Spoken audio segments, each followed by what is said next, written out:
Everyone's freaking out right now. I mean, everybody. Nobody knows what the future holds when it comes to AI or the economy or jobs or any of this stuff. Everybody's freaking out. You're freaking out. And you know what? Your team members are too. And one of the things that I've been seeing so much recently, coming from my clients and my workshops and my consulting, my coaching, everyone is like thinking none of their employees are trying to work very hard. And when I have one-on-ones with your team members, they're saying the opposite. Like, I'm working so hard, my boss isn't giving me any credit. So today I want to talk about really how to bridge that communication, because the worst thing we can do when things are uncertain and we're really unclear of where the future holds is to kind of like throw away our employees and assume that they're not doing anything.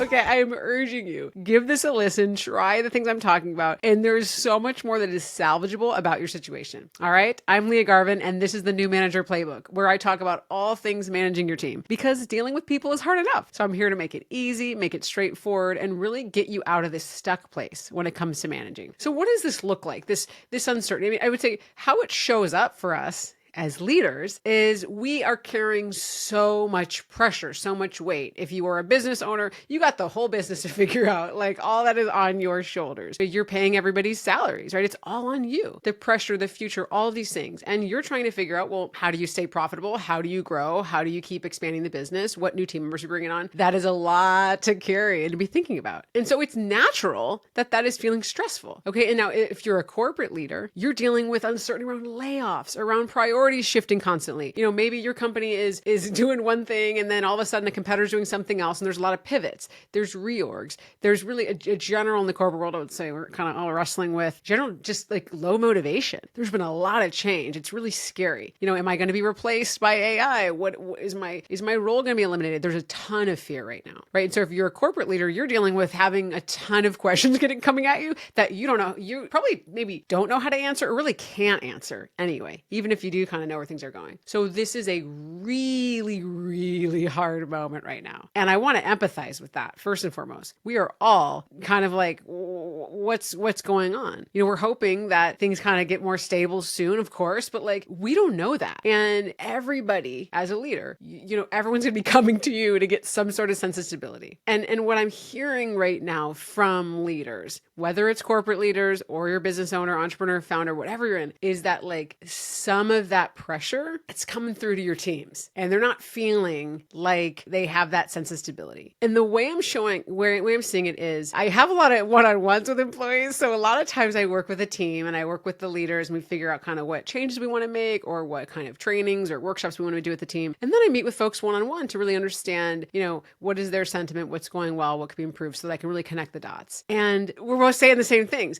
The manager's saying, I feel like my team is not invested. No one's really working that hard. Like, I'm just like, what's going on here? And the team members are saying, I feel like my manager doesn't see all the work I'm doing. Like, how do I explain it to them? How do I get through to them? So we're both feeling the exact same issue, completely misunderstood. This is where the team whisperer comes into play, right? Because I have to connect the dots and bridge that. So that's what I want to help you do today is, well, how do you get a real pulse of what's going on in your team? Assess, is my team member working hard enough? Are they doing the right things? Like, where's this gap showing up? And it's not a one-size-fits-all solution. But what we have to do is to first and foremost, we have to really, really think about, have I been clear? Am I being clear with the expectation setting, with what I want to, you know, with what I think done looks like, what a good job looks like? Have I been shifting priorities and not talking about how we're going to assess trade-offs, right? Someone already had a full set of work and now we throw something new at them. They may not pick the right thing to take off that list. There's actually some steps there to make sure, okay, here's your full set of work. How are we going to load balance? This is going to come off. Focus on that next week. That sort of project management, if that's not happening with your team members' work, it's on us if we're surprised that they prioritize the wrong thing, or if they're starting to get overwhelmed, or they're telling us like, I don't know what to focus on every day. It's something new, right? That's what starts to happen when we haven't had those conversations. So this is really important to do, is thinking first and foremost with ourselves. Have I been being clear? Now, one thing that's coming up a lot is the really big fear about losing good performers.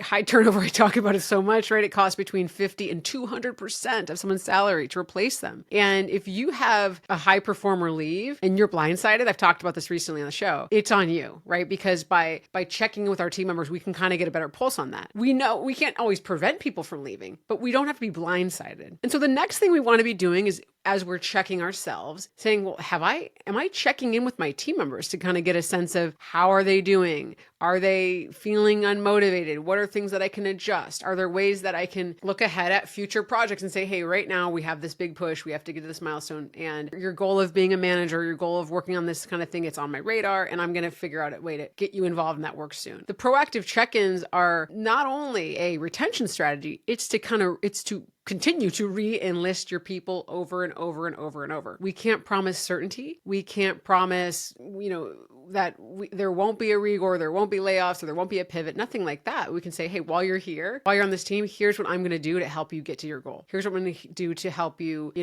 build this skill, to make the most out of it while you're on this team. That's something we have to be doing all of the time. Now, the next thing we're doing is we're checking with ourselves, okay, have I set expectations? Have I proactively checked in with my team members? We also want to be thinking about, am I managing my own reactivity and stress levels? Your team members, they see when you're stressed. They see when you're happy. They see when you're not. It's like our kids. They can tell our vibe is off, right? They talk about this with parenting all the time. Your kids are so much more perceptive to how you're showing up. And when you're like, yeah, everything's fine, and you're smiling, but you're like dead behind the eyes, like they see that, right? Your team members are the same way. So when you're saying everything's fine, but you're wearing on your face that nothing is fine, or you're saying everything's fine, but you're constantly reactive, or you're kind of gossiping about people, or you're really negative, or you're talking about people like, team members and showing your frustrations about things, that starts to poison your team. And I want to be really clear about this one because, hey, we're all human and we're all struggling, and we all might have feelings of being really frustrated by a team member or disappointed, but it is really important as a leader to shield your team from all that stuff, right? Talk to someone that is, on your leadership team. If you have frustrations about team members below you, if you don't have that, talk to a person that doesn't work on your team, a colleague, a friend. But to talk about negatively or share your frustrations about other team members within that peer group is really, really, it's inappropriate, frankly. And it just starts to create a lot of demotivation, dissatisfaction. It makes people not want to be on your team because they think, well, what are they saying about me when I leave the room? So again, hey, it's only human to be frustrated right now when someone's not pulling their weight. But to compare people or to share that frustration vocalized to the rest of the team, you just got to find another outlet for that. So that's the third piece I want to talk about is the self-management of our own reactivity. It doesn't mean you don't say, hey, things are hard right now. We got to really pull it together. But there's a line there, right? You still are always, as a leader, creating a foundation of stability, and you're utilizing your own tools and your extended, network or whatever to figure out how to create that stability for yourself so you can bring that back to your team. Because why would anybody want to stay on a team that they think is a sinking ship? Of course not. You know what I mean? So that's what we want to make sure is like we're keeping the folks that are doing a great job and we're making sure they're feeling like, okay, there's something here to hang on to. High performers are always going to be looking for the best option for themselves. It is never a surprise when a high performer leaves because that person knows their value and they know there's something out there. So in times of uncertainty, it is really important to continue to re-enlist your high performers. The low performers are going to be holding on the tightest to what they've got because they know they don't have a lot of options. So it's the high performers you got to be re-enlisting.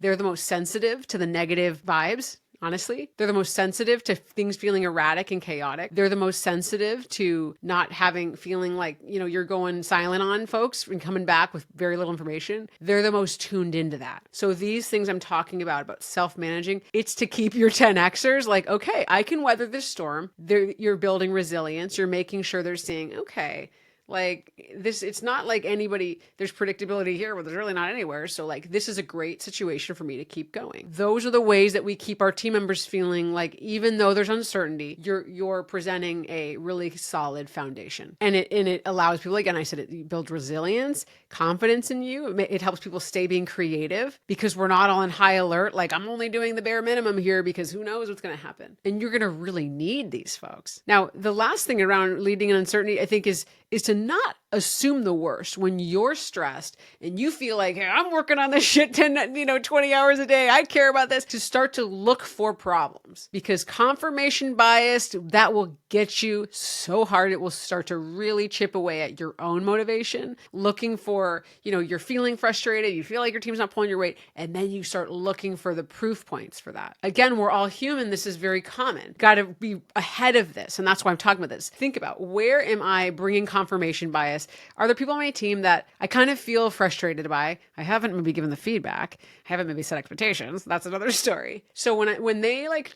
show up 5 minutes late, I'm like, ugh, this again. Or when they don't finish something exactly how we say, we're like, here we go again, right? And we're bringing this confirmation bias. And we have this little bit of a negative sentiment, and we're assuming the person's not really trying. I said it already. Your team members can feel it when you're coming with that negative vibe towards them, even if you're talking with a smile, even if you're not showing it to them. So we really have to keep that in check. And how we keep this confirmation bias in check is we say, okay, well, like, have I set expectations about that meeting start time? We've got to start on time because we have a huge day ahead of us. We've got to get through it. How we want that email written, how we want the deck to look. Have we set expectations? Okay, that's step one. Have we given feedback when those expectations were missed? In the moment, not waiting till the end of the year, not waiting 3 months. Have we given feedback saying, hey, we talked about our team meeting's got to start right at 9 a.m. When you come in 9:05, 9:10, I know it may not seem a big deal, but it throws off the getting through the whole agenda. It's really important to get there right on time. What can you do to be able to make it happen next time? Right? Giving clear feedback with the situation, behavior, impact, or whatever framework you like. Giving that feedback. Then, after expectations, after feedback, then we see like, well, is this a pattern? And what's happening here? Is there a skill gap? Is that like, hey, they have a situation where maybe, they have a caretaking situation and they can't make it there. Like they've done everything they can. Or is the person not respecting, the team norms and schedule or whatever else, right? We can only assess what's really going on when we've done the steps to set expectations and give feedback. Then we're seeing like, oh, is this a problem? Like a pattern? Is it something that's a skill gap, a scope, whatever? Now we get under the surface. But if we're just decided, this person, they don't care. They don't respect this place. They don't, they barely do anything. And that's our lens. How are we going to be communicating with them? We're never going to get anything better than that. We are creating a self-fulfilling prophecy. And that's the biggest one. If you take one thing away from this episode is to watch when there is uncertainty, watch for that confirmation bias, that negative confirmation bias to keep making the situation worse for you. Because again, you are a leader, you are a manager, your team, that is like your asset. You've got to get folks firing on all cylinders. You have to be able to turn that around. And you're never going to be able to do that if you've already written people off. Okay. So this episode really, it's about self-management is one of the most important things that we can do as a leader. And the fact is, in an uncertain environment, it's what we have full control over. All we really have control over is how we react, how we respond, how we talk to our team members, what our tone is, how we show up every day, what we're doing to manage ourselves internally, whether it's meditation or inner work or journaling or working out or whatever it is, right? That's how we show up and create some certainty for our teams. That is going to, again, it's going to re-enlist them. It's going to keep those high performers. It's going to create resilience. It's going to help you weather the storm. So it starts with us. There's actually a lot we can do to create stability. I'm telling you. And if that's something that you're like, I'm really struggling with this, then reach out. Because there are some concrete tools that I share with my clients all the time that have really helped them get over this hump. So their team members aren't feeling kind of at the whim of however you woke up today, because you are under so much pressure and you are only human. So as always, never hesitate to reach out, but try these strategies. I really think all this is going to go a really long way to helping you feel like, okay, I can get my team through this. I know what I need to do to be regulated. And then we go from there. See you next time.